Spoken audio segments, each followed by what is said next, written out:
तो शेतकऱ्यांच्या बाजूनी निर्णय योग्यच आहे. पण आज परिस्थिती अशी झाली आहे की कारखानदारांना आज आपण राज्यामध्ये जर केन प्राईस ऊस बिलाचे डेट्स बघितले किंवा थकबाकी बघितली ती फार मोठ्या प्रमाणात आहे.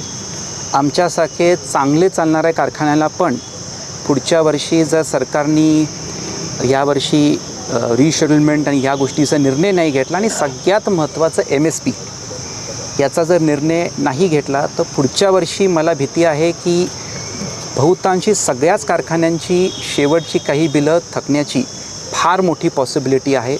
आज तोडणी वाहतूकची बिलं आपण बघितली ते ॲव्हरेज 100 कोटीपर्यंत गेलेत आणि जर काही दिवसामध्ये पेट्रोल आणि डिझेलचे प्राइसेस वाढले तर आणि वाढायची शक्यता आहे. त्याच्यामुळं माझं राज्य सरकारांना आम्ही या शिष्टमंडळ मुख्यमंत्रींना भेटणार आहे आणि त्यावर थोडंसं एक पॅकेज इंडस्ट्रीसाठी केला पाहिजे. रिशेड्युलमेंटचा गोष्टी विचार केला, रिस्ट्रक्चरिंगचा विषय बँकेचा केला पाहिजे आणि MSP हा विषय फिरून MSPसाठी हा जोपर्यंत आपण निर्णय घेणार नाही तोपर्यंत मला असं वाटतं की हे जे थकबाकीचं प्रमाण महाराष्ट्रामध्ये आहे हे पुढच्या वर्षी आणि वाढायची शक्यता नाकारता येणार. मी आता महायुतीत 1 महिन्यापूर्वीच आलो आहे. सो मला असं वाटतं की मी महायुती आणि त्यांच्या ह्या गोष्टीबद्दल आता मी काही बोलणं योग्य नाही.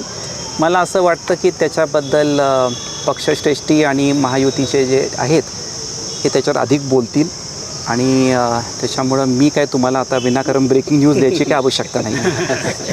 तरी पण हा प्रश्न आहे की एकूणच जिल्ह्यामध्ये जे वातावरण चालू आहे राज्य लेवलला ते पोहोचलेलं आहे. मुख्यमंत्र्यांना आता यामध्ये हस्तक्षेप करायला लागतो. हसन मुश्रीफ असेल, सतेज पाटील असेल यांच्यासमोर गोकुळची काय स्थिती आहे? मी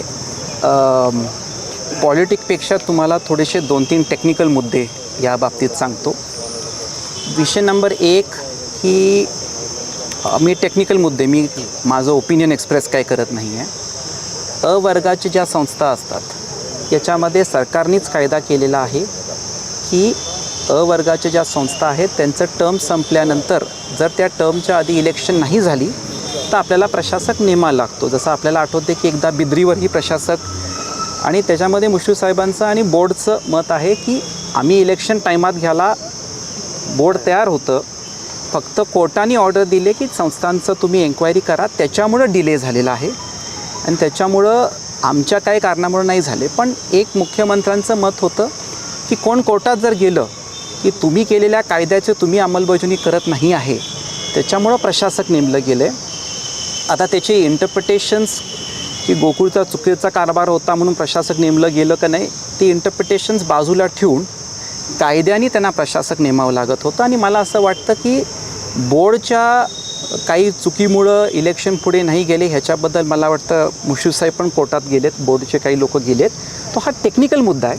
मी तुम्हाला टेक्निकली विषय सांगितले काय झालेले आहेत.